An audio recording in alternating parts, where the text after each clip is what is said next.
Airtel Extreme Unlimited Internet just got better. Paying for an Extreme Unlimited Internet connection now comes with free data, SMS, plus voice minutes to call and text across networks for the Muganga who pays the monthly bill. Stay connected inside, outside, and everywhere in between with unlimited high-speed internet.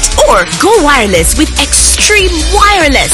Choose the perfect plan for your lifestyle. Stream more, share more, and live smarter. Dial *125# or call 125 today to upgrade your internet experience. Airtel, a reason to imagine. Bana batabali mugundi mugangs beba kwatiddemu gino myaka emeka obubbi poliisi eri mu kuyisaamu ebikwekweto mu kibuga Kampala bakutte abaana okutandikira ku myaka 12 be bali wansi awo mu kibuga be babba abantu ku kulokotawa n'ebiringa ebyo akesisi enge yambibwako poliisi bato nnyo baana bawo babazaalidde awo babazaalidde ku street bayina buno bu structures obuli temporary but nze ebikwekweto sibigaana n'ebikwekweto ebyo bwe mubikola muli mu kujjanjaba bakiyita batya gw'omusawo kuba perfume nga tukwekuba perfume nga tonaabye so kye muli mu kukola bajjanjaba bubonero symptoms nti okuyoola abavubuka mu kibuga Kampala mujja kubayoola bagwemu but we need to go back to the root cause kiki ekireeta abavubuka mu kibuga awo ng'amakomera gagenda kujjula Davcom yavuddeyo n'akunnyonnyola embeera bweri now tugenda kukwata webuza omwana w'emyaka 12 yatuuka atya awo so we have the push factors zetwogerako buli lunaku ezibasindikiriza okubajja mu byalo ewaabwe we have the pull factors ezibasika okubaleeta mu kibuga awo we have the push factors ezibasindika mu bubbi I'm not saying obubbi bulungi we have the pull factors ezibasikiriza okujja mu bubbi abaana abo bazaalibwa awo ffenna nga tulaba ne bubeerawo ne busabiriza ne bugenda nga bukula paka yo tutuuka eno ne tutuuka ku bali unemployed nti bonna bamala okukula bazzaako ki balina okubeerawo nga balamu they have to eat they have to survive bulungi nnyo kati ogenda omaliriza nga bali mbiragalalagala tebafunye bantu babakumaakuma and voices have been coming day in day out nti abantu ababavunaanyizibwako bantu banene be babasoloozaako obwo obusente twale mu okutuuka ku root cause y'ekintu ekyo kati mujja kusigala nga muyoola buli lunaku bwe muyoola because giri emirembe gy'abasobi girira abaavaamu emirembe kati ne bano batambulira mwegyo emitendera teri nsi erwanyisa insecurity nga tuulu yokka gyeyina is imprisonment teriyo wabeerawo tools endala nnyo eziyambako okulwanyisa insecurity tool number 1 is making the people's minds very busy naddala abavubuka kuba balina amaanyi mangi naye tebalina kye bagakozesa kakati kye babasalawo okutusanga batunyangala ndabye I think they're two different stories waliwo omwana omulenzi bamita Santos gwe bakubye kapeva omuyimbi kati ate waliwo omulala ate dokita bamukubye munnamawulire gwe bakubye amasasi oli Julius muyimbi wa gospel gwe bakubye ne bamutta Julius Santos kati ate waliwo noono omulala mulabe ku X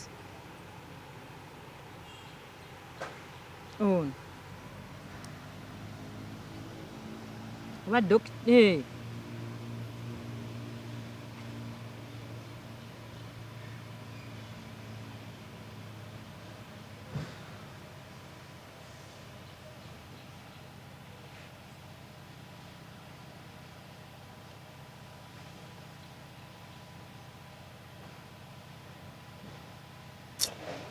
kale you can imagine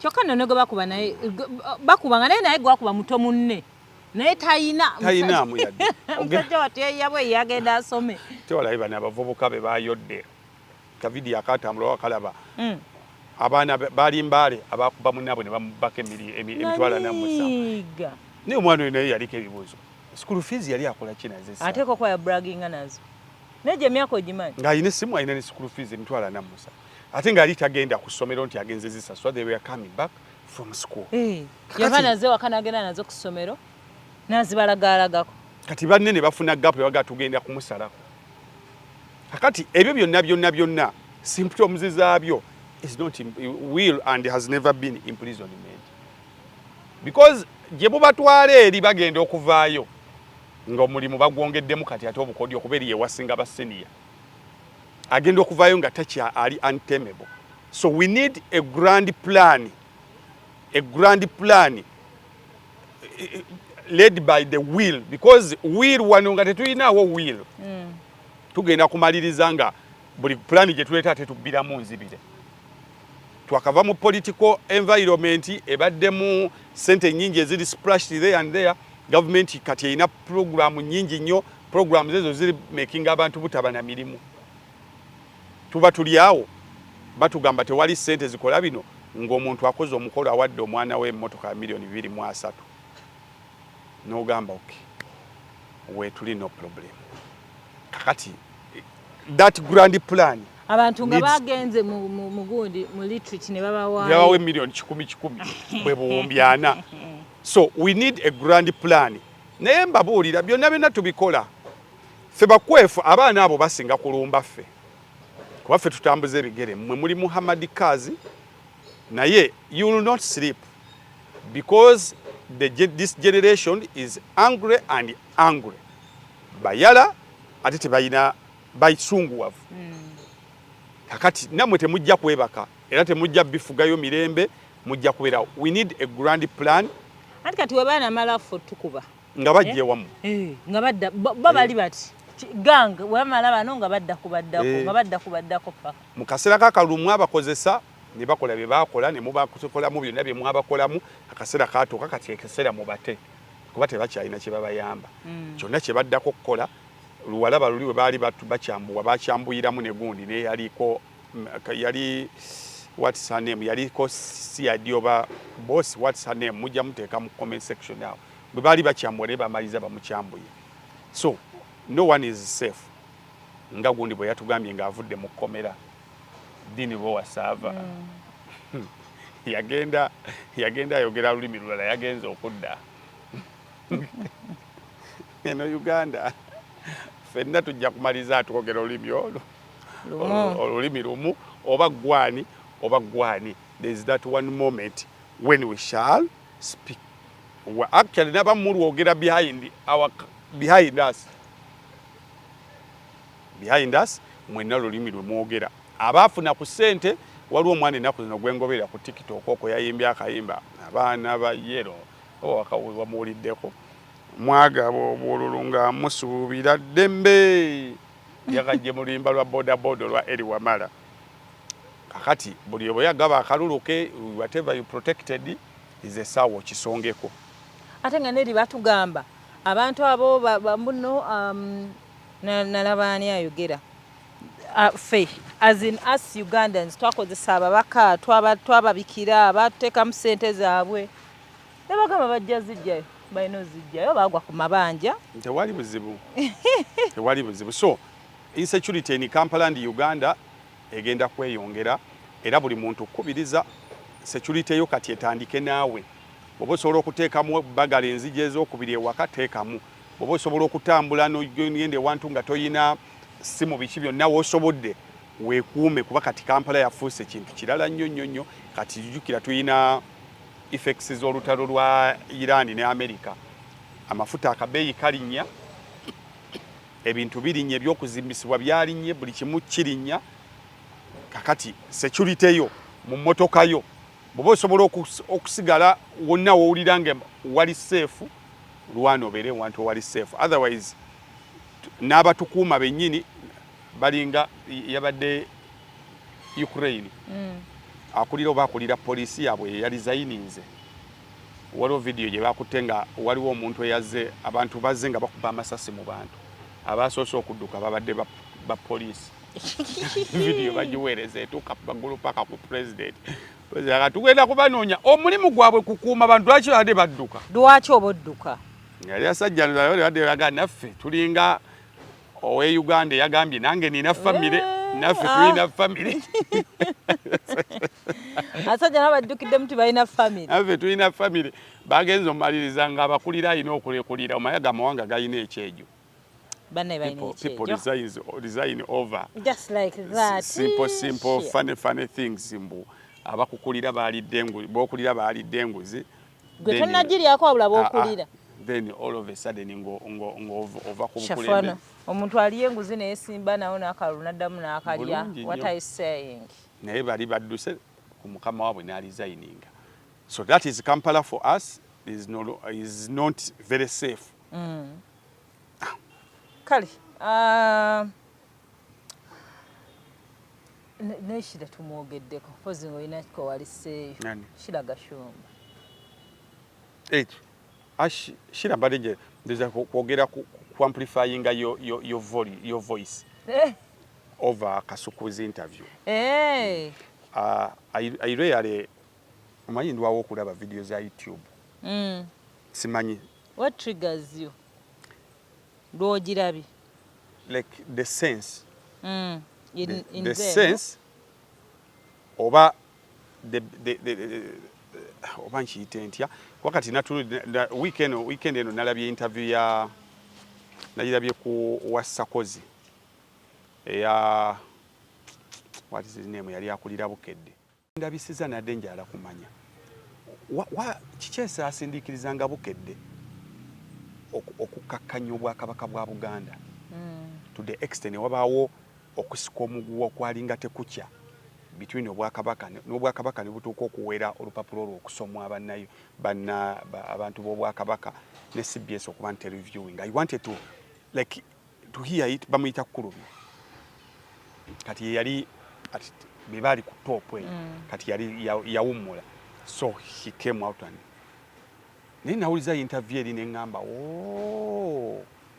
so our problem is not us, they are the foreigners because Pike muzungu kati ye kyalinga kimwanguyira okukuba amawulire agakkakkanya Obwakabaka bwaffe nga tafunyeemu yadde okwesika era kati bano basajja battu abalinga bakolera wansi we olw'okuba kekalimu kekaki era mu interview eyo omusajja yagayiwa abamu basookanga ne bakaya naffe tetusobola kukuba amawulire gafaanana bwe gatyo ffe tuli Baganda biki someone will ask you who is your boss kakati kikyandabisiza interview eyo kwongera kukakasa nti ensolo endala nga tezivuddeeyo kunnyonnyola lugero lwazo empologoma ejja sigalanga nga ye king of the jungle because yesobola okwogera yevayo neewuluguma endala tezoogera naye munda eyo walina okuba nga waliyo ebisolo ebirala ebyettabbu naye they don't come out to speak kakati I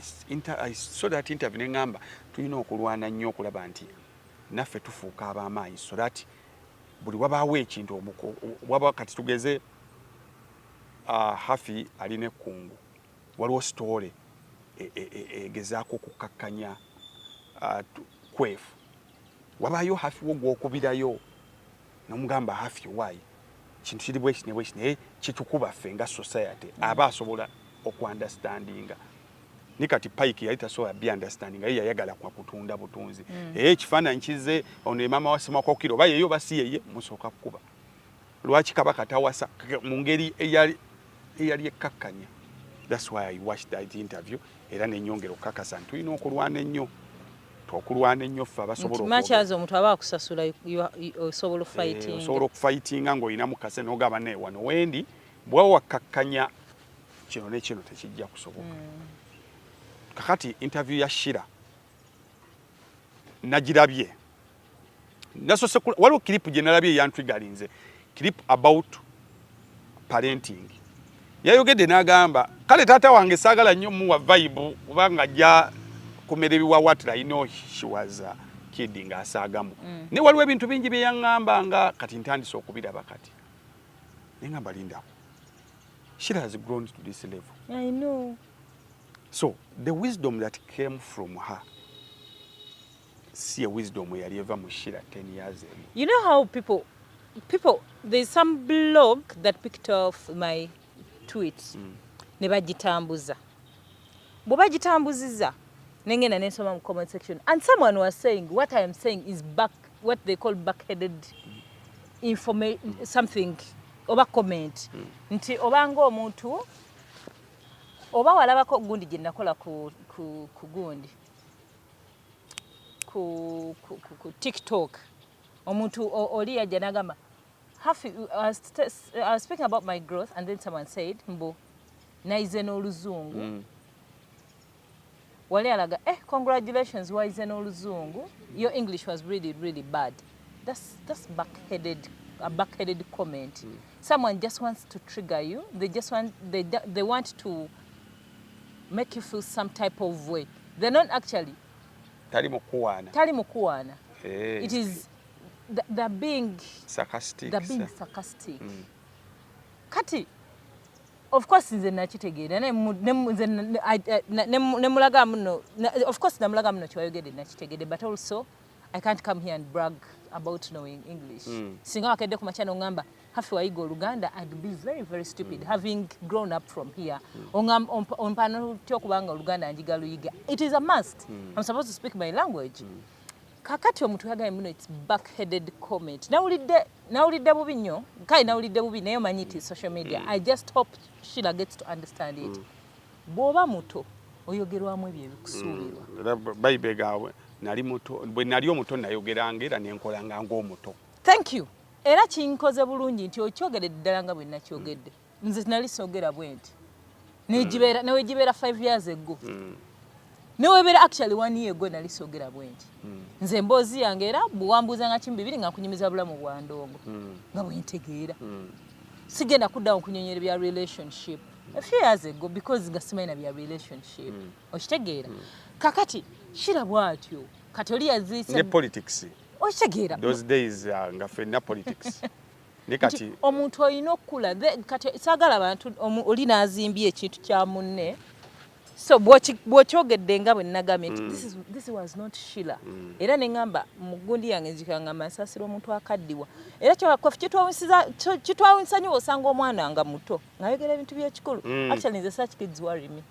Bangamba bamuleka akule lwaki abakola ebintu by'ekikulu. Okitegeera let them be kids. Era bw'osanga omuntu omukulu ng'ayogera bya kisiru okola bwoti n'ogamba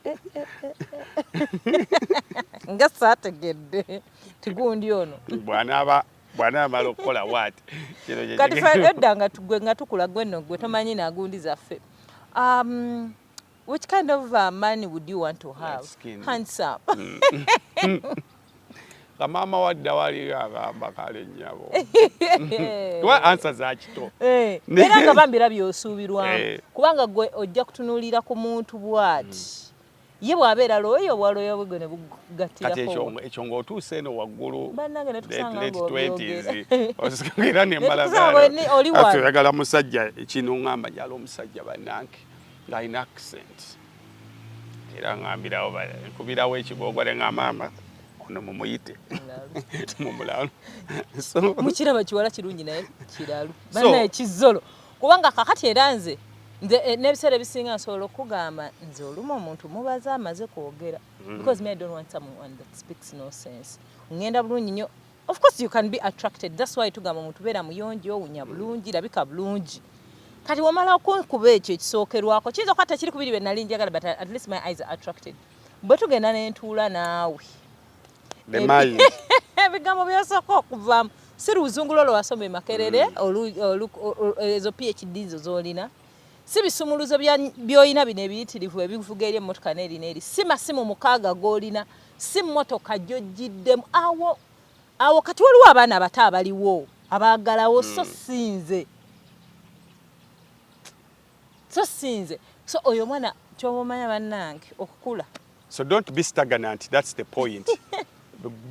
Grow kula nti ebintu nawo birabeko bulala otandika okubagambe nti gundi oyo kati aluddewoko ng'otandisa okwogera the other way round ogaye bannaye abantu ababeera mu ndongo twagibeeramu kyobula nsoma nnyo gunziza Judith Hard because muganda wange oyagibwako hadith she has been everywhere toyina kyomunnyonnyola era mulabe lwagira bwati nga nsoma tweet ye ne bweba mpanvu etya njiwa obudde paka gyesembera.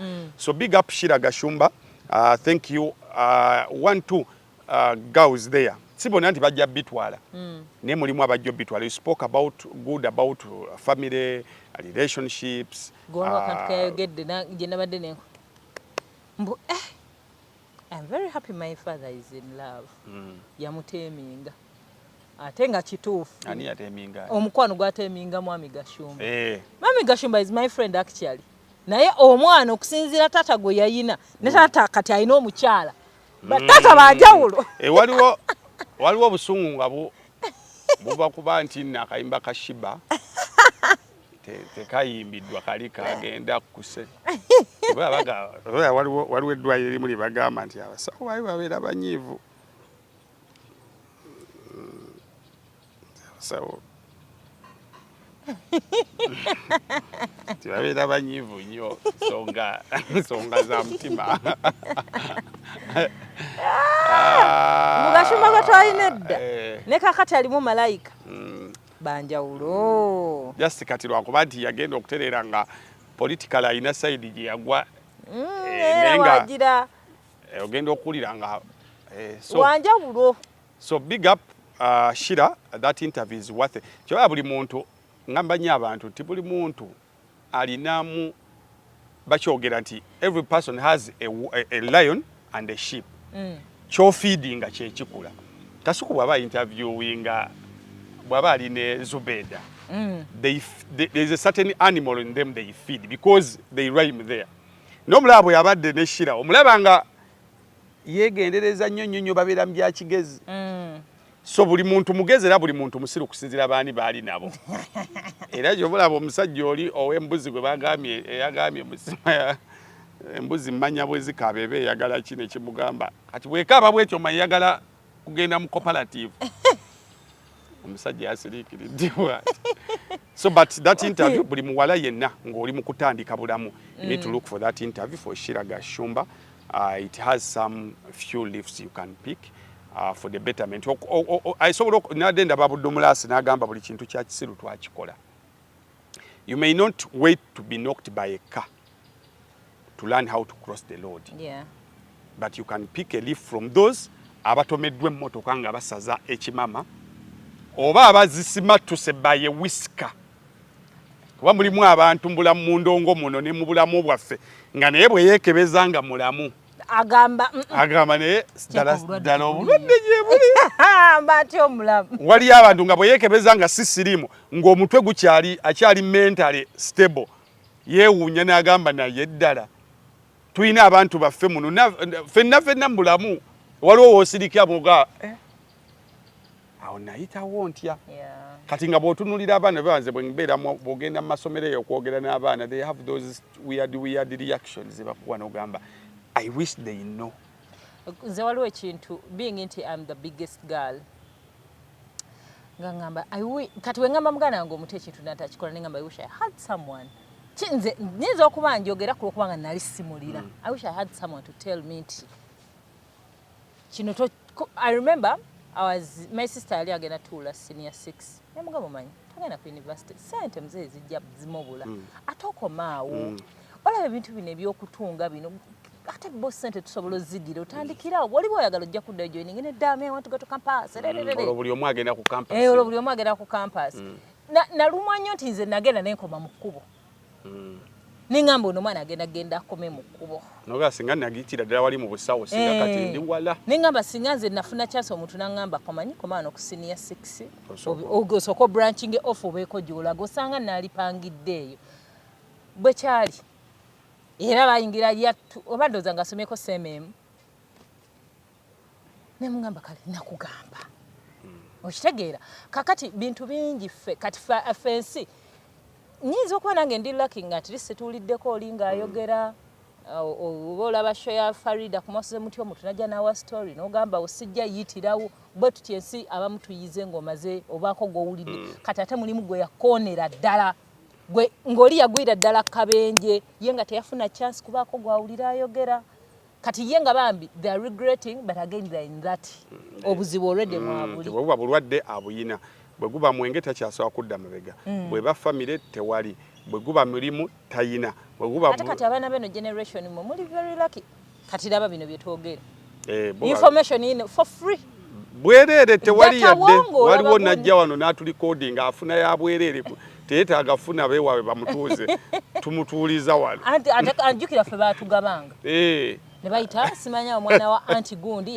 yakola ki yasobola okwogerako naawe olwo nga maama awulira akukooye kiba mulina notu mukomagere bane ebintu byoyogera bibizaamu amaanyi mulina tuwangayoko ku ssente wiikiri omunoga naye omanyi abakyano kambaweerezeyo kati gwenagina muno tolina kyewali ongizeeko nze ajja kubeera nze waliwo omuntu ayogeranga ebintu nga tamanyi kyebingasa naye maama abeerawo era muzaddewo tugera mukubira atuweyo ku school fees tukubuuliridde nnyo ffe tetwalina ng'owuliriza buwuliriza ezo gundi nyimba kati ffe ng'abamu kadongo kamu yatukuzizza that's why we fight tooth and nail so that asobole okubeerawo ffe yatukuzizza ebintu WhatsApp group yemu nenkerettanyi gundi yaŋŋamba nze kadongo kamu yeyambuuliriranga ne taata olumu yalinga talina budde ng'ateekamu awo oluyimba Paulo Kafere alina oluyimba baluyita Sempalanswadde Sempalanswadde gye ndi yeweeno sikyetegeera nze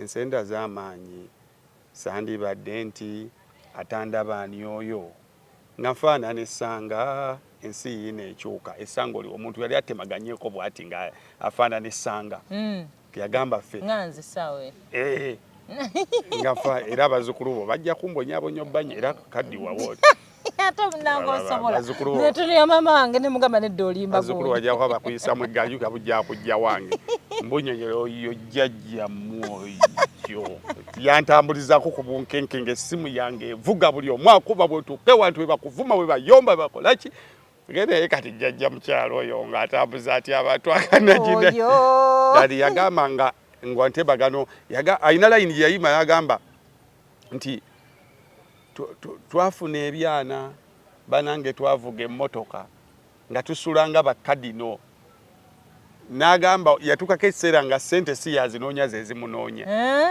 naye n'agamba kati nzirayo bukunja that song alone olukuba bwoti naddala version eyo yasembayo erimu emirere egitandika that song alone olukuhitinga down n'osirikira bwoti n'ogamba ddala abantu baaliwo abantu beeyagala kadeni bw'ogenda nolaba interview mugende mulabe interview erina okuba abayitaddeyo bashalomu eya Abdumulas anyumyeko naawe like you pick ayina we yalimbye ebintu ebimu alina ayina we yalimbyemu naye ayina we yalimbyemukko naye kati tusobola okireka kubanga bambi ebimu literally kankuye ng'ebimu biba tebirina kye biyigiriza kyobulanga abantu abamu babyeditinga n'awayiriza ayina we yali wayirizzaamukko omanyi wabeerawo abantu defense mechanism ne mubeerawo ng'oyo kiri nnyo mu Bible kankireete bwe nti Adamu ne bali ekibala yali nsobi naye kati buli omu n'afuna gwe yeekwasa Adamu n'agamba omukazi yakireese omukazi n'agamba omusota okitegeera akati ne bana abanyumya abamu abali mu mbeera kati ng'eya Abdumulas afunayo gwe yeekwasa bagundi ne bakola bati kati ekyo kimusonyiwa kuba ku mboozi ya Abdumulas gye mmanyi gye banyumiza nga teri edited bambi omusaasira ddala obulamu bwe yalimu ne kakati obuliwo tolina obiteeka ku bw'oba gwe essaawa zino nga gwoliko gw'otuyina you need to go back kati bo tebaabirina ebyo Abdu yajja buzi musajja wattu tebasomye ne bakuba endongo sende ne zibatomera erinnya ne bali batomera kati balina namudde omuntu gw'osobola okugamba nti buli omu yali ku bibye ebiseera ebyo Kafeera ali bibye buli omu ali bibye nabo amaanyi gabawala buli kimu kati tebaafuna budde bwe buti naye kati mwe muyina obudde nti you have people basse batta we bali bawalukagga we bali waliwo abakubye waggulu ennyo muzeeyise ga mwenge tali wala ewe namuŋŋoona waali banyumiriza omulundi gwe yasembayo okulabikako ku stage those are almost 22 years ago yajja ku stage n'ayimba oluyimba alina ennyimba nyingi nnyo mukati bwe yayimba oluyimba abantu ne bamugamba waliwo akayimba ke baamusaba n'agamba akayimba ako munampa obudde muyina obudde naga tujja bukuwa naga nti kati oluyimba olwo so aduyimbira mu zino ngoye mba nyina okuddayo nkyuse engoye ezo ezijja mu luyimba lwammwe ne bamugamba tewali buzibu ne babeerawo n'agenda n'akyusa nadda n'akwata gitaaye n'alubasunira so you need to speak to such a man n'akunyoya how did he survive n'abanga ayimba nnyo kuba production y'ennyimba ze eri very wonderful, n'ayimba nnyo ate n'atereka n'abeera na mugagga. What else did he do? Because yayimbira mu biseera by'abasebatta. Naye toyinawe wali omulabye era n'okuyimba obuyimbi n'okugendawo obugenzi ow'enna mu ŋŋoona. Like toyina kyamugattako. There is a concert that is coming. Bajja gibabuulira time bw'eneeba etuuse. Nesega Mwenge seetaagamu ssente. Just kujabuza abawagizi bange. Neze mneri haso nga teziwezezza myezi 2 ku 3 temujja kundabako. Ate n'abakubi banaabikuba ebintu byange. Jjukira abantu abasinga abamu baafa bako banaabikuba ebintu byange banaabikuba. Is that selective? Kyovula toyinayo wali omulabye nti wuuna asabiriza n'owuuna asabiriza wali.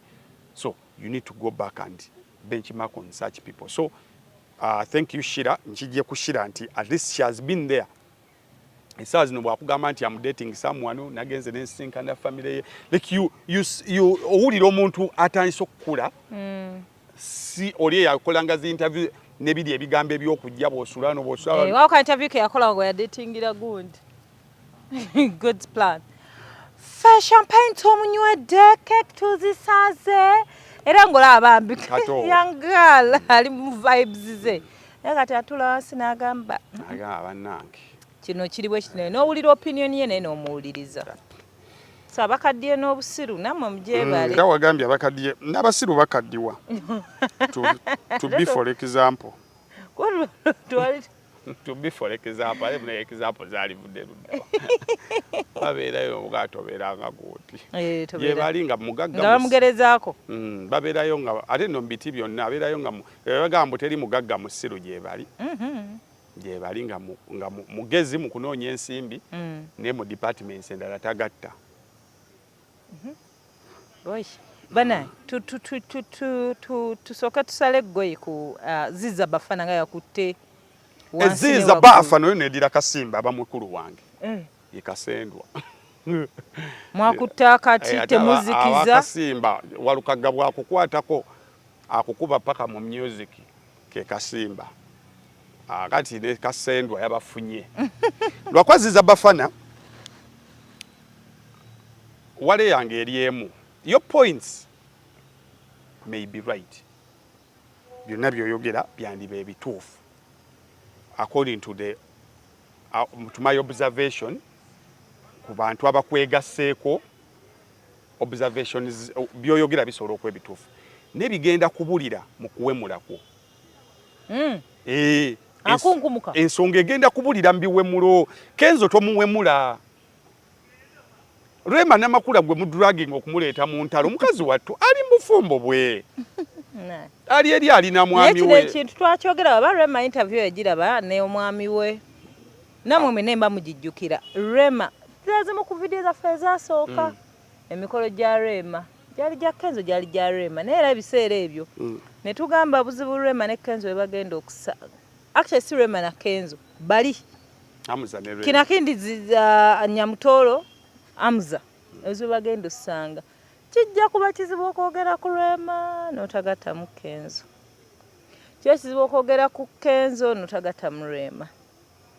Tetwakyogera.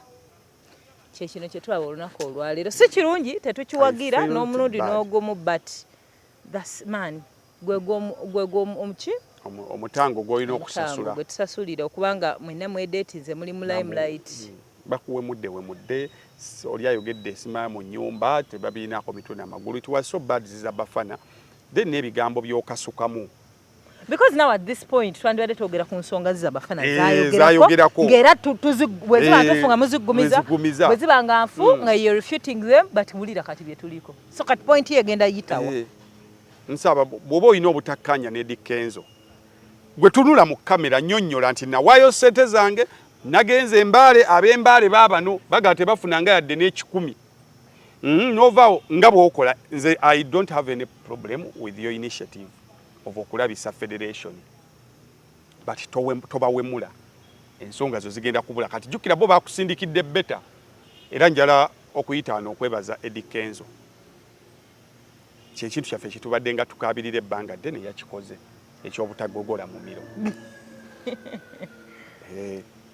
omumiro yalekedde awo gugogola omukisa yalekedde awo gwebaza ogumuweereddwa yagwesonyiye n'aguwa beta kati yayogera kati ne Kalumba beboogera era kuba luli lwe tubayiridde mu ndoolito z'akadongo kamu yabayisaamu amaaso teyabayisaamu Ssaabasajja wuno ayitawo agenze bannange bale noyinda kwebuuza nno nti oba eyo abaddawa obadde yatukubuulire gyabadda mumuyimiriza olinga ffe oyagala tumukuyimiriza Ssaabasajja ayiseewo bale tumegerera buli lwayitawo ayiseewo oyo konvoyi ye so nkomyewa manyi ntabuka beene bwayitawo okomye ku bwe yali ayogera ku bya federation yagaana okuvaayo okuclarifying era nakubira beta nangamba we don't have a comment let alone n'agende wa Alien Skin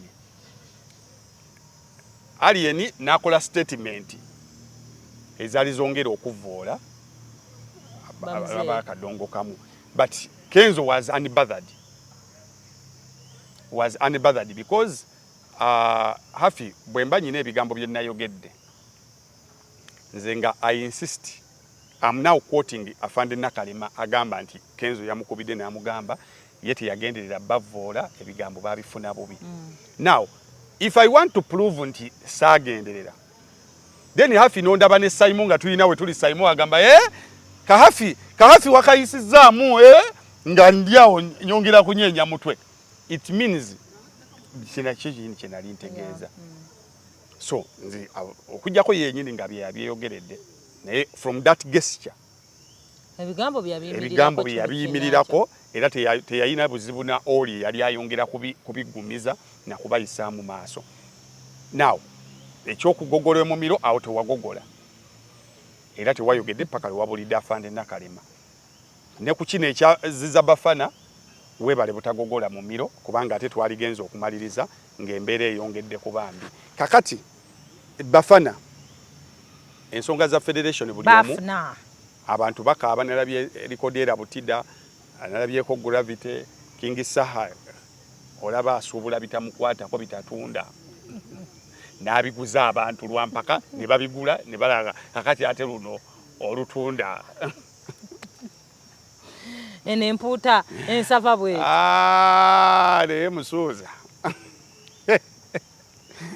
nina we nalabye ng'agamba ebyo nabyo bijja kuyita naye muganda wange bambi buli webiviirako nga bikalabudde so that is ziza Bafana saagala bagende mu maaso buli omuyisaawo ensonga zo simanyi ani mutuufu ani mukyamu kubanga nze federation spirit mwe yajjira it wasn't a good spirit for the development of the industry first of all ensonga lwaki nze mutima gwange yagaana okutuulamu kubanga circumstances mwe yajjira it came as a weapon towards artists abaali balwanirira enkyukakyuka mu period mwe yajjira bajjanga mundu menye era oba wabawuliranga ebigambo bye baayogeranga kimu bibiri mwe no government oye NRM oye so it came as a weapon so for change seeking people it came as a weapon to decampaign abantu abaali baagala eddembe abantu baali baagala enkyukakyuka so kati ze seewuunya lwaki bapampingamu sente nyingi nnyo seewuunya lwaki nemunaakola mutya now they are deeply rooted into the system tokyalina kyoyinza bannyonnyola era Bafana kyemukoze okutandikawo federation eyammwe gye simanyi sente ate yegenda kuzijjawa kubanga akasajja kali wala bwe kaba kaafunamu n'omukyala ng'alina munda mu parliament uyo minister byemwogera byonna musiwansaano ku mazzi bo abakulu balimu wammatubaale weyagale bati tulekeraawo ensonga y'omuntu yenna towemula Remo okwagala ku Kenzo teyazza musango gyali n'obulamu bwe kati mukube ono singa Remo abadde alina engeri yonna gye yeekiise mu kwemulugunya kwammwe naawe naligambye kati Remo yabyereetedde mukazi watwala eri talabikangako ku federation tajoogerangako she's in her lane so it is wrong Bafana naye ebisigadde mulumbe oba mugenda mu kooti mugende ffe weetuli Tubayinaako taabu. Butereevu. Ndowooza. Maliriza ne retirement. Omuwendo gw'abantu abalitayalinga gususse. Badde mmanyi bannange ogaleese. Nti ngenda kulitayali. Wagawulidde. Agaani. Nga mmanyi ogaleese. Aga Museveni. Gamba. Leero story omanyi okuba headline ate ng'emboozi eri ku mukko gwa munaana. Naye nga waliwo statistics sezeewunyisa kuba ffe mu environment era neewunyisa lwaki baaluddewo nokireeta. Omanyi nti mu bulamu mu environment mwe tuli people are retiring. They're just being forced situations. Abantu bali mu kulitayalinga. One, abantu baategedde nti corporate employment is a scam.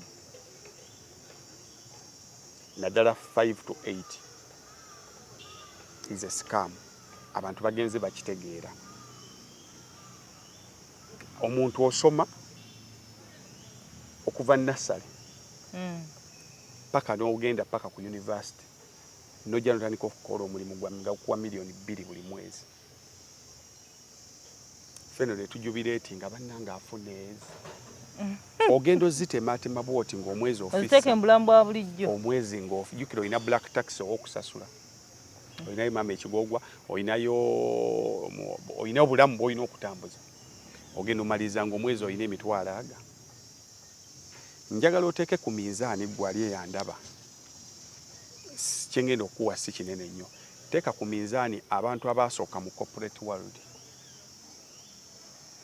versus abantu abayingira informal world mu period yemu. Omanyi nti abantu abayingira informal world bali wala nnyo.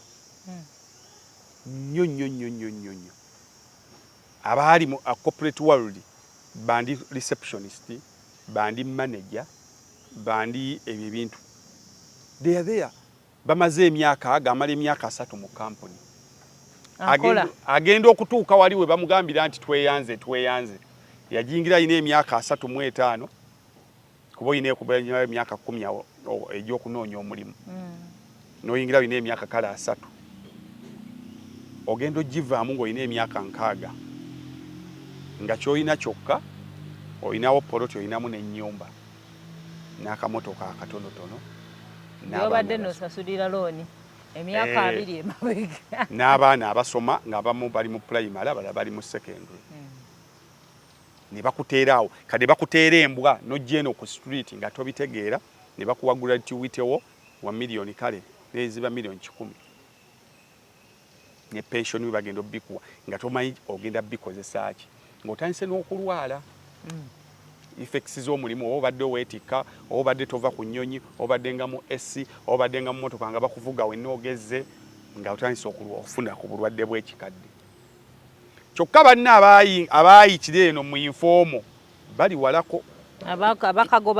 Abakagobamu ku street bali walako.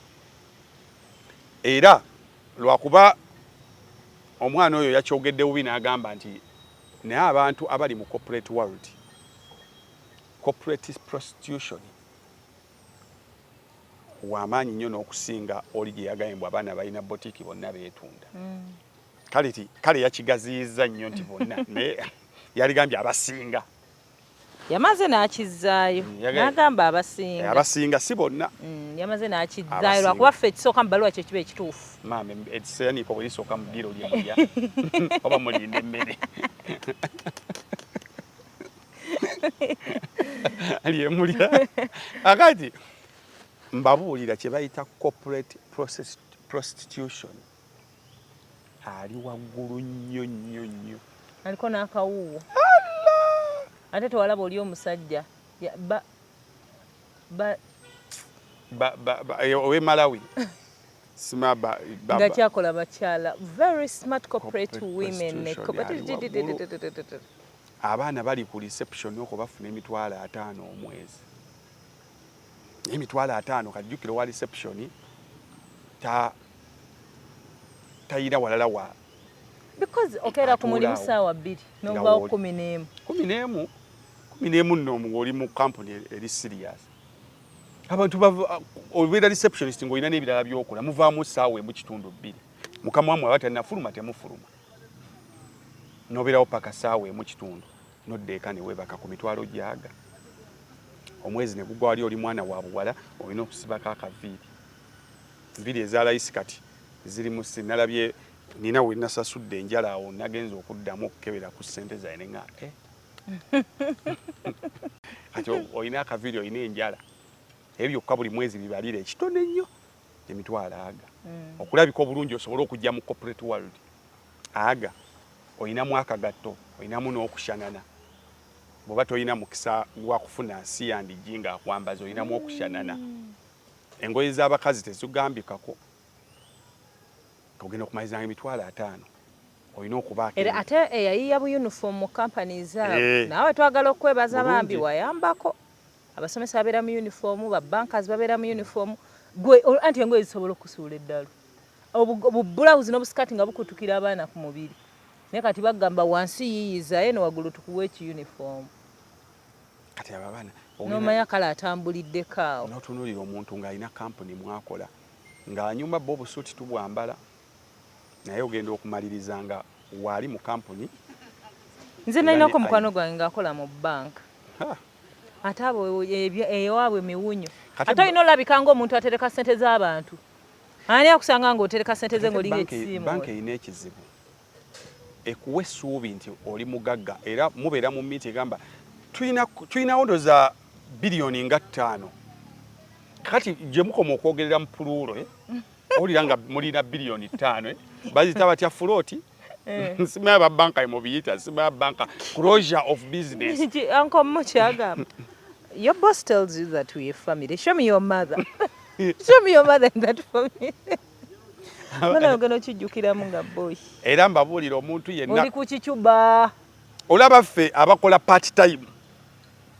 Walo lwotuka nolabanga. Kuddebwo. Nguli abakama. Ng'owulira.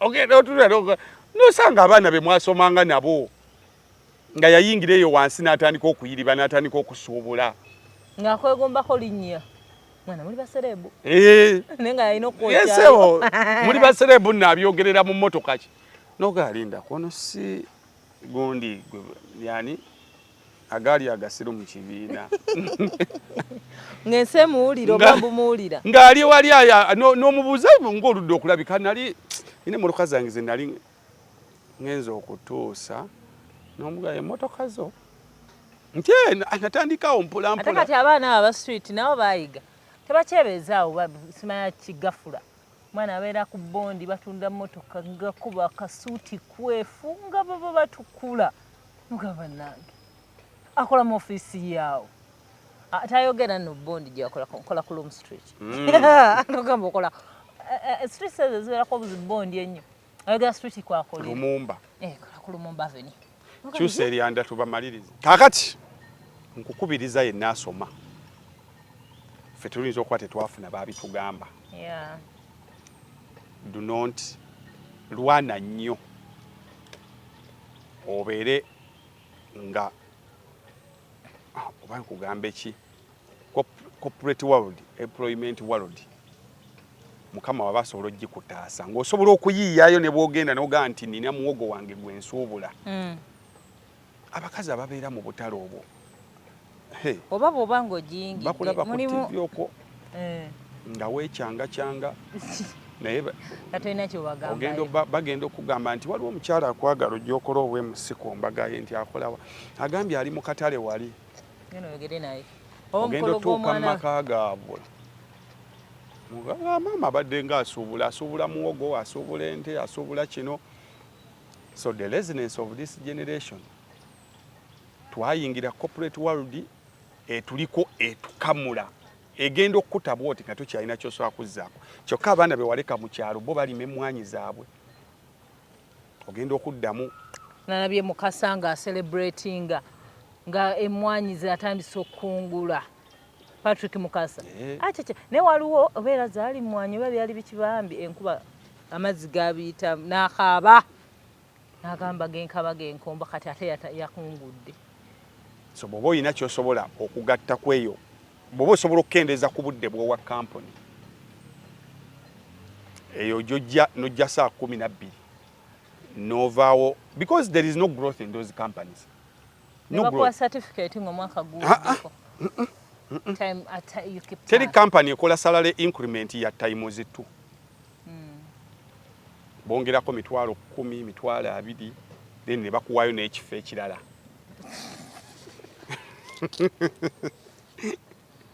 Kuwayo n'ekifo. Era kyova olaba abantu abalemedde mu corporate world bw'oba oyagala okumanya nti omuntu corporate world agifunamu zino signs. Sign nambali moja. Omuntu gw'olaba nga tagenda ku leave. Manya ali ku kiswasima. Tagenda ku leave akola paka ku Sunday. N'omuga munnaye leave yo. Fewe tuli tusitula kintu kino ayina ebintu bye wanviirawo bwati.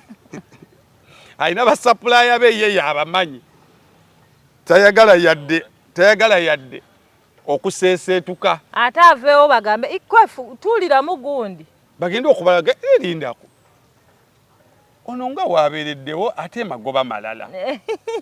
Oli bw'abeerawo amagoba gaba malala. Kati tebakkiriza ne bw'alwala alwala najja ne kanula ku mulimu. Ne bagamba bannange. Ayine oyo enfuna gy'afunamu mu kampuni ye yagimanyi. Era tosobola kudduka naye. Naye bino nga oli kwalaati. Buli aye eriko doti, buli tieri mwaka sale. Corporate world gisiibule ojje ku street. Tuyiye. Namwe abaana bakava ku ssomero bw'oyingira corporate world gibale. Don't go there for lifetime manya. Oyingiddeyo ng'oli wa myaka gye mmeka 25 kale bwe gaba 3 gamba mu myaka 5 kati buli kimukola ng'oli like beera ng'ogubala omuzannyo. Don't get comfortable. That's not your father's company. Kati nno mukama yatuyamba tebakyabawa amamotoka. Ne kampuni zedda zaakuwanga ennyumba ne zikuwa n'emmotoka. Ne bakuteeramu amafuta neewo ne bakuwa allowance. Kati kampuni wagenda ng'otuuka ogivaamu basically nga walemala. Tozimbye ennyumba, toyina mmotoka, ng'oli awo bulijjo oli mu bintu bya kampuni. Osobola okuba ng'oli muweereza mulungi n'ekirala. Era bakamaabo nga balaba osobola bakolera bulungi ne bagamba kakati tugenda kwongerayo. Teriyo kampani mpozi nga simanyi. Ng'obadde okola in position X nga bakuwa million 2 ne bakuwa obuvunaanyizibwa obulala the same buvunaanyizibwa naye nga gomanye engeri gy'obuzannyisaamu nayo ne bagaba bagenda kuwa million 2 tebaliyo bajja kwongeramu ngaago ku kakadde naye ng'obuvunaanyizibwa nga bumukoze ki bumultiplyinze kakati obudde buno bwandikirizaamu eyo position ey'okubiri bagambe basajja bange okubaweereza njagala naye buno obudde sibulina.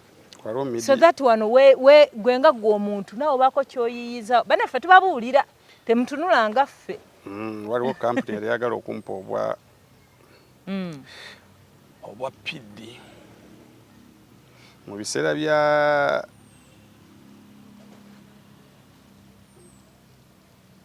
wakolera transfer to the answer to the stigma.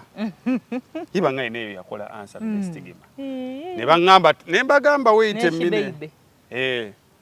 Nembagamba lindako nti mbeere ngaawo. Ngena netwawo nengamba naye kakati omuntu wakeera ku makya nangamba mb'ogenda funa omulimu mbunno ng'okeera ku makya mbunno nga buwungera mbunno nga g'olyawo mbunno ng'okola. Bw'ova mweno office bw'otwala wali epapula. Tetubayisaamu maaso naye bane tubabikula maaso. Ogenda kuvaawo ojjukira mutuula mu butebe.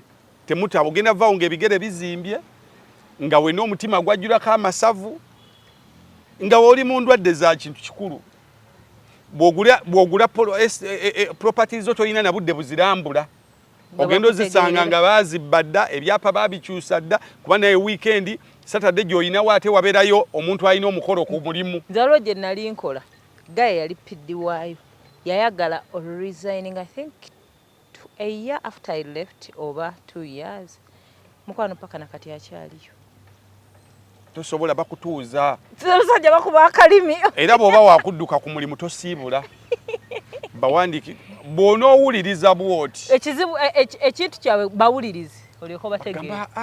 Kino ekintu kya kizimba. Kati gwetebereramu how many years later saa zino bambi kati alagewa. bwotyo kale mugubale manya nti wano ngenda kola myaka bwe giti teri kikubuuzaabuuza kale osobola okweyongeramu okusinziira ku mbeera nga eri bwe weetereza kuba ate n'okuvaawo n'ogenda n'otomera butomezi kuba neno nojjo nayo si byangu weeseetinge bulungi obeere nga tisti otandika okukwana ku bantu b'oku street bw'ofuna obudde bw'ojja nobagaba ne mukola mutya eno ekibulooka kitambula kitya bw'oddayo eno kakati ennyaanya zange kakati bwe bityo teri kirumanga olaba waliwo otuuka mu ezo corporate companies waliwo gye natuuseemu ng'abaana bali mulimu abantu be bakoowa kampani nga yamukoowa ne kati nga musindika balagewa ate batunuulira ekyo kyalina kyobagattako mulembe kati gwa .com baagala bwana buto bugenda kukola zi TikTok obukola we buzina gwe bakugamba jangu ozinire mu challenge ya kampuni kwefu bakugamba jangu ozine bagamba ogenda kakati ate bane bambi TikTok eso kyali mu corporate world abana go baba magundi baba masuit sima bakolera simanya bazita batya sima agencies sima because sima ba doctors twawanga abantu b'amasuuti na bikalu bitiibwa kati nga bali wali bazina bali mu challenge ogenda owulira mbu oswala boyi bagenda kugoba abasomesa tweyanziza nnyo mukozi omulimu gw'obusomesa naye mmwe mulimu challenge zetu nalingamba bambi oba kati ani yaze ne idea eno nga yakibakoze kyova abasomesa nze bwe bakolayo bu project zaabwe bw'oba okulambula kale bunnuma naye mba kimanyi nti beeyiiya ebyo ebintu by'okulambula simanya swimming oba okimanyi nti waliwo master era abaana nze nali nkola ku BBS omwana wange ne bagamba tuweeyo ekyetaneetano bajja kulambula neŋŋamba lwaki sijja naye nene ŋŋamba ye yagireese projekiti yanaalyawa madamu wa maafi begase ne madamu wa ingi bambi baleeta obuddanke ku ssomero baana bujja sasulayo 15,500 bayiiya kuba giri emitwalo gyoba giba 21 you can imagine emitwalo 21 ne bagiwa oli gavumenti n'egikuwa sima 21 simanya mmeka zonna ze babawa very little money ku bantu nasomesa omuntu abeera ku mulimu okuva ku masapaka kyovula kati nabo bayiga ajja buzina sayininga mu kitabo n'agenda avuga piki ye najja nasayininga mu kitabo n'awaayo buwaaka butonotono so corporate world ya 8 to 5 abazadde tekyaliyo it is a scam omwana akole 12 paka 4 so kyovola bannumwa nnyo omuntu omuzadde atunda ettaka owerera omwana mwatandika muyina eka ez'ewaka 3 n'otandika odditunda terisobola mutuusa ku university kyokka ati bwe muba mulisigazza musobola oddikolerako ebintu n'asoma kuba okusoma nkwagala nga ne kedo ono gwe mulimako bwamutwala mu katale mujja genda okumaliriza bwe muti atuuka ku mirimu yamugaa tugenda kuwanga emiliyoni age emiliyoni akanzireyo ntunde kedde waffe eyo miliyoni tugikola kanzireyo ntunde ebintu ebiva ku ttaka lyaffe tujja bikola naye corporate world kati ate bano abantu senga abasawo tobulaba Dr. Gondi Solomon either mu employing oba asigala mu kantu akantu ndi yafunayo yani Janice Janice toyina kyoyinza yalinga afukula mannyo sima yali akola ki Solomon dentist tokyayinza mugamba nti omanyi abantu baleeta ebinnyo byabwe mbo tule wano okuva ssaawa emu mbunga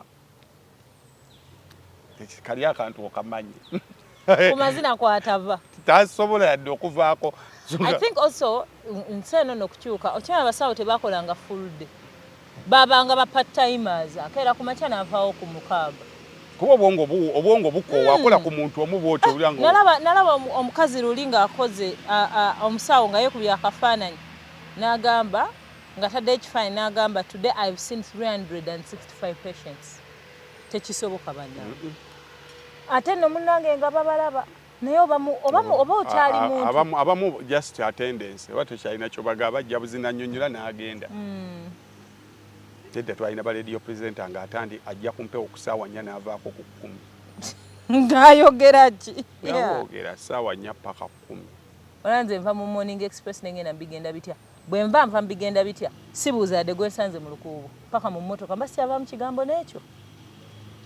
So basically kyetugezaako kugamba ensi yakyankalanye buli muntu baako kyeweekolerayo era naffe bemulaba wano kyebaba tubagamba gutuguleko ebintu essaawa yonna waliwo edduuka ly'engoye z'abaana ezijja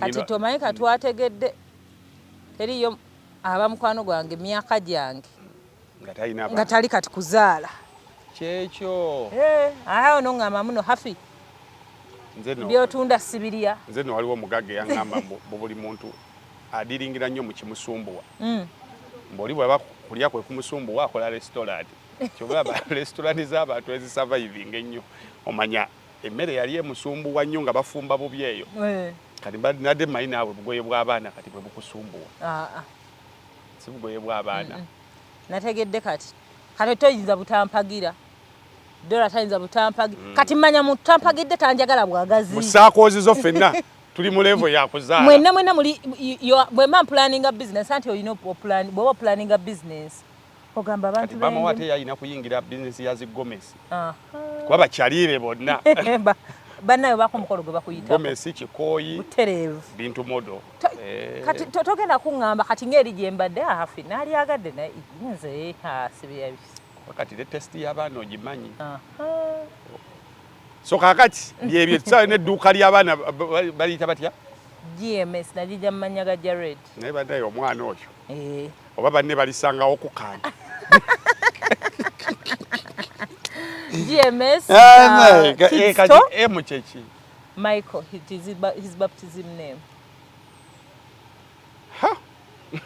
banne batayanguwako banamanya saateri muntu agenda yingira mwana wange erinnya lya bizinesi alitutte yaŋŋambye namugamba yambuze kyebitegeeza ne mugamba manyago so that means you're the CEO abasomesa ku ssomero bakimanyi tutunda obugoye bw'abaana they should support yabagamba ddaawo is a CEO so kakati tugenda kuyigiza edduuka eritunda ebintu by'abaana nga bwe tugezaako ebirala byonna bye tugezaako bigaana bugaanyi zisebwa kati obola alinakutte nnyo kati omulimu gwa production kiisa okola concert available awo kati wonyweredde kugamba nti show erina kubeera bwe ate kati oyina ne receipt bulungi ogaana ogwagaanye naye nga bwe wakola eyaawa 225 share yasinga yali yange gwe wakola eya Pastor Wilson Mugembe mukubireko eya Sebateyo nagirimu nnyo mukubireko kakati awo we tuli nti era natandise okufuna abayimbi batandise okunkubira nina yanko eyagala okumbukinga ku Yidi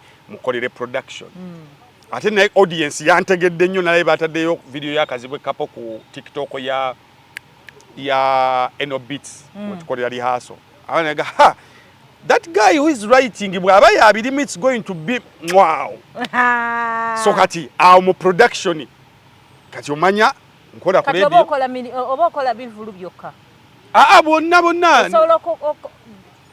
is it ebyo birimu under concept yo kutegeka omukolo gw'omuntu like wedding introduction nenkuwayo concept nemuva kano ka concept kaba Jamaica akaba Germany akatambula ennyo kemutulamba obutebe butunudde eri nona atunudde eno who is the most annoying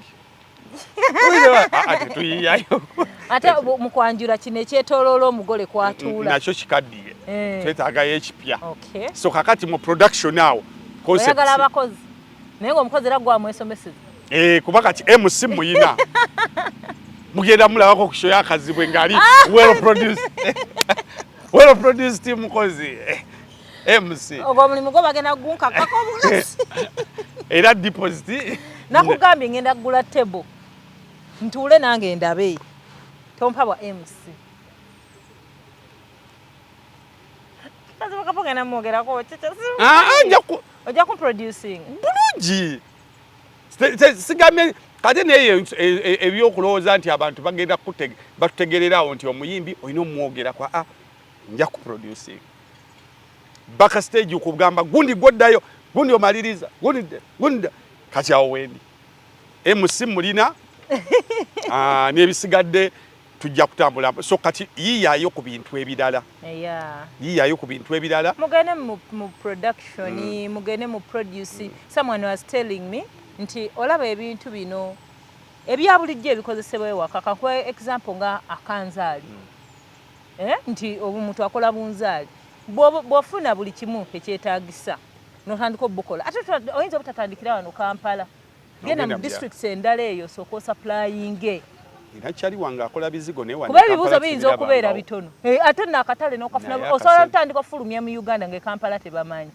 kandi wano Kampala olugezigezi lungi babuuza bino bivaawa abaana Uganda ebintu byabwe bikola ebikola nnyo ng'obiwadde obudde sowa obudde ennimiro yo boosi olw'olwadde mugambe mukama wange nalwadde ogende okole ku bintu ebirala kyovulaba ono waccano bwe tumaliriza nga tumuta tatwekwasa ng'agenda mu bintu bye kyagala gayende nalina okukola naye nga ndikodinga ba afiwa tumala tukusiibula n'ogenda byonna byokola ng'ogenzeeyo tulinze kutuula mu tenti y'abakojja na bataata owulira nti ono byagamba omwana wamma katubeerekereze bakojja nti obamanyi tojjaako kamera kyekyo omwana ky'olina omumubuulira kuba olaba ebyo ebintu bya side business bikola nnyo ng'olina partner naddala mubadde balabi balungi ng'olina partner kati golaba ebyo ebintu bya JRMS JMS Jared Michael Senyonjo kati olina okufuna abantu b'ogenda okukolagana nabo kakati ate singa abadde musajja nga yayina idea yaba ne ssente nga gwe musajja gw'oli mu corporate kati mukyalawo n'omuteekamu ssente n'atandika ogikuza mpola mpola bizinensi yammwe yalambula ettaka yalambula ebintu okulaba nti ebintu bitambula by the time you resign from the other side ojja buzzi lwakuba abakazi aye nabo bafuuka ekizibu nakufuukira akabasa omusanga buli kimu yakitwala naye naawe tobeera fala bayiza we kyogera kyo kituufu bw'obanga oli mu corporate world nga oli very busy osobola ofunayo partner wo nze omanyi kwefu ekintu ekitayinza kunnuma ate kiruma the other way abasajja omukazi abakazi mpozi nga muguwa ddalu asobola olya ku baana be ekintu naye bamama ebiseera ebisinga ne wababba abbira baana be unlike bataata ye osomama muyinza okukola mwenna ate ebintu oba mama naafa n'abireka ate taata n'abiwasizaamu omukazi omulala kale bambi abaana n'abeerabira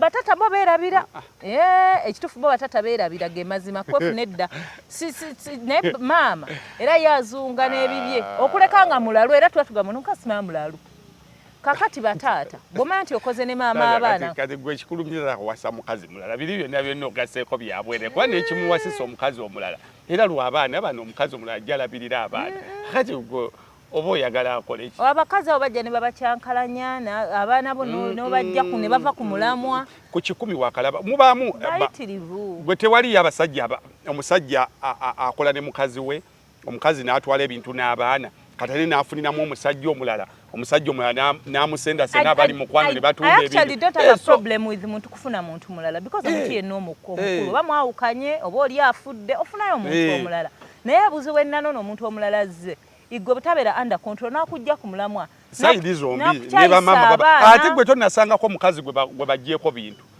ng'omukwano gwamulinnya n'abyewere omulenzi we yafuna ako ka power of the baka ne kamutunza ennyumba ne kamutunza abaana ne badda ku street ne kayitamu kale bibaamu babasajja kizibu nnyo kuba omukazi azaalawo abaana ne bisigalawo kuba birabirira ababe kati nammwe temusobola kulabirirwa kyekimu ng'abaana b'ewaka naye bisigalawo ne mugamba wano wewaffe naye ate ye maama nga yasazeewo kubiwaayo guli omukwano mulala nnyo nnyo nnyo nnyo nnyo gw'abamaama nga yafunye jjukira taata waagendedde wali mu kawungeezi ebintu ebisinga biba ebyuma bigenda bitalaga basigalawo okukuza baana kugenda ku mikolo kati agenda afuna kana akavubuka nga kakasoka kakola ebintu ebiri ku kanamba kana akapya maama agamba oyagala kyapa kyawa wali we twaziika nnyo kizibu wamma kizibu but point enkulu eriwo teweesigiriza as a husband ng'oli mu corporate world teweesigiriza ku investinga n'olwakwa abakyala twetaaga supervision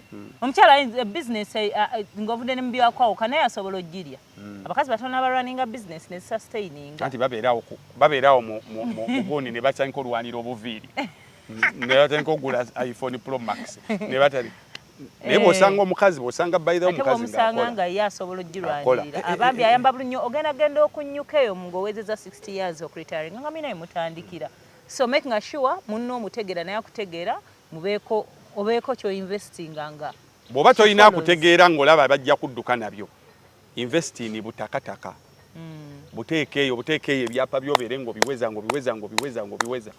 bw'olitayalingira ogaakantunde biri developing ewa abantu ba corporate world basetereka sente mu bank fe abok street ne tuzeewola ne tuzoozesaamu anyway bane tetujja bafiirako mweraba